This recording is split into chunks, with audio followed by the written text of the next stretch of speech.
Hey everyone, last day in New York. You can hear I've lost my voice, so I'm going to try and do this, and if it works out that'll be kind of cool because I didn't want to waste any time bringing this last report to you guys.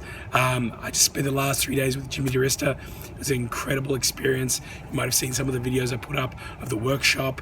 It was incredibly cool to meet with Jimmy. I got to meet Taylor as well. Hey, I'm Gil. Nice to meet you. Nice to meet you. I can't see your face, so we'll stand here. Hi, how you doing? Nice to I'm meet Gil, you. you're Taylor. Right, I'm Taylor. Taylor. Right, come on, let's go get a beer, mate. Let's go. And I also got to see Willie before they headed upstate to their house upstate, which was really kind of cool. I hope one day I get invited to go up there and see all the tools and the workshop when Jimmy makes his makerspace up there. It was really, really cool to hang out with Jimmy at the last kind of week that he has his lower Manhatten workshop. It was a bit of a crusade, a bit of a project of mine to go into that workshop before he actually moves his space. You know, we're all looking to see what's going to happen with the gas station, and from last I spoke to him, that's definitely happening. So he's just waiting on a quote for the roof. They're waiting for the snow to die out. This day, you can see behind me, it's a beautiful day. This is like a Melbourne day. I've been saying to a lot of people, I brought the Australian summer with me, and it sure as hell did not let me down today. So this week I actually got to build a whole lot of picture frames. Basically these were made from scratch out of pine wood that Jimmy had cut up and constructed before I got here, and he actually showed me a technique to burn the wood to make like a crocodile pattern, which we then sealed up with poly. If you know me, if you know my family, this is kind of a little bit of an ironic thing because of the fact that my father is a picture framer by trade, and I can just imagine what he's going to say when he actually sees all this footage, and here I am kind of burning his livelihood. So I think that's kind of cool. It's a little bit of an irony, you know. It's like you travel halfway around the world, you end up kind of doing something that you're familiar with, but in a completely different spin. And that's what I love about the maker community. I know what I'm going to make, but what you guys are gonna make, it's interesting. It's a complete different spin, and Jimmy definitely brought that to these picture frames. While I was at the shop, I got to meet Brett, who's helping Jimmy out, and Raina from Raina's Universe, who's also done quite a few videos with Jimmy. And she actually had a week off work, so I was able and lucky enough to spend pretty much every day. I got to see her and speak to her. She's an incredible filmmaker. Definitely check out her channel. I'll put the link below. When I was a filmmaker, they used to talk about the fact that the future of filmmaking would be some like 11-year-old kid, you know, with a camera who had no training whatsoever. Well, Raina's 15, she walks around with a GoPro and she kind of documents her life, which is kind of really amazing. And again, it was really nice to see the interaction between Jimmy and Raina. Welcome, everyone was welcome to come in. She hung out. She also put together a video the first day that I was there. I'll put the link below. I think, it was kind of nice to be a part of that, very much. I was able to interview Jimmy about making and YouTube. I'm going to put that video together and put it up a little bit later. That video was really kind of fun to talk to Jimmy about. We went through a lot of stuff about his journey on YouTube, and it's something that I actually haven't heard about before. So I'm sure people will be very interested in what Jimmy has to say about that. It was really kind of cool. Again, once Jimmy understood my film background, we were able to connect as well on that level, as well as the maker community, the maker connection, which was really, really nice.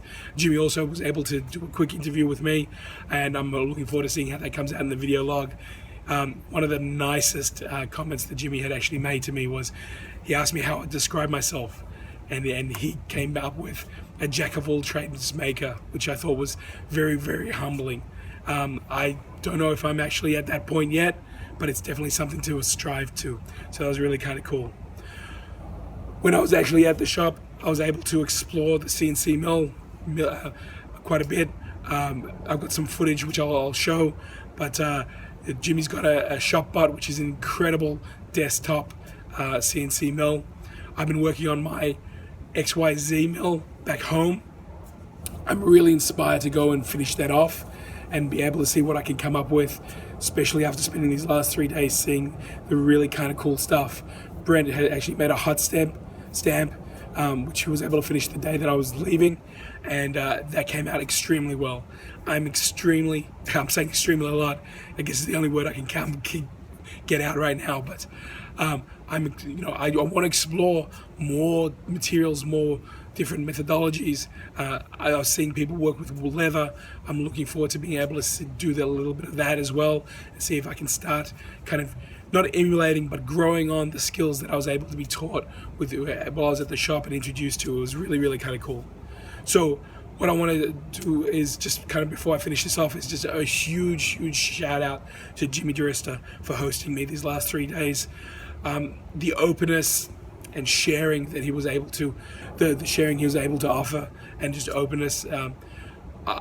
It's so hard because you kind of feel like you know someone from their videos, and Jimmy totally doesn't let me down, and I'm sure he doesn't let down anyone in that sort of sense. It was literally from the first 30 seconds, it was like, you're one of us, let's get on board, what can I do to help, let's keep in touch. This is really the standard I think most maker communities should rise to, and I know that for me, this is definitely something that I want to kind of address in the work that I do.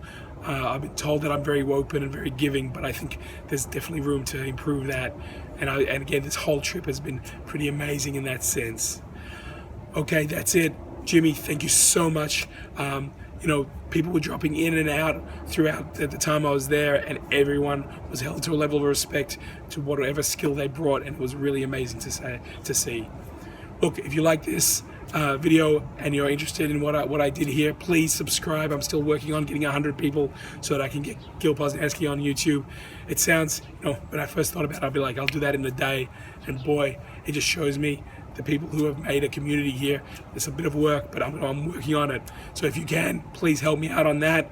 I've also got more videos of my trip coming up. I'm actually going to be disappearing from the US for a week. I'm going to go to Brazil. I'm going to go visit some friends there. I don't know if I'm going to have Wi-Fi or not. But when I get back, I'm going to put some of the interviews with Jimmy, some of the interviews with Wyatt, some of the other places that I've visited together, and we'll be able to build on that. Check it out. I'm coming back with a whole lot of projects that I'm going to be putting up, totally inspired. This is Gil Poznansky saying with a croaky voice, thank you so much for joining me on this tour. Please subscribe, and I will see you on the flip side. I'm going to definitely try and put some more stuff up, but if I don't, I will see you in Australia. And I love you all. Thank you so much. I'll see you real soon.